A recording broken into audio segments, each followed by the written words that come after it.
Medieval warfare is the European warfare of the Middle Ages.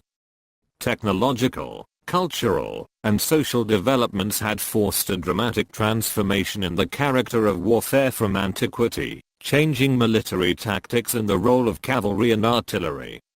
In terms of fortification, the Middle Ages saw the emergence of the castle in Europe, which then spread to Western Asia.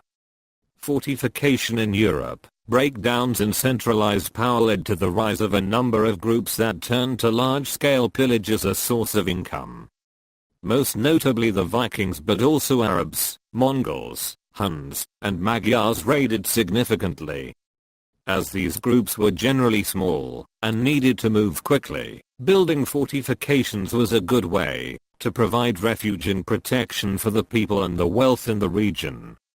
These fortifications evolved over the course of the Middle Ages, the most important form being the castle, a structure which has become almost synonymous with the medieval era in the popular eye.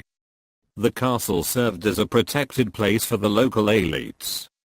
Inside a castle they were protected from bands of raiders, and could send mounted warriors to drive the enemy from the area, or to disrupt the efforts of larger armies to supply themselves in the region, by gaining local superiority over foraging parties that would be impossible against the whole enemy host. Citation needed.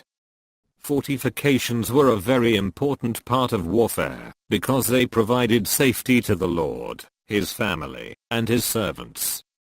They provided refuge from armies too large to face in open battle. The ability of the heavy cavalry to dominate a battle on an open field was useless against fortifications. Building siege engines was a time-consuming process, and could seldom be effectively done without preparations before the campaign. Many sieges could take months, if not years, to weaken or demoralize the defenders sufficiently. Fortifications were an excellent means of ensuring that the elite could not be easily dislodged from their lands, as Count Baldwin of Hainaut commented in 1184 on seeing enemy troops ravage his lands from the safety of his castle. "They can't take the land with them,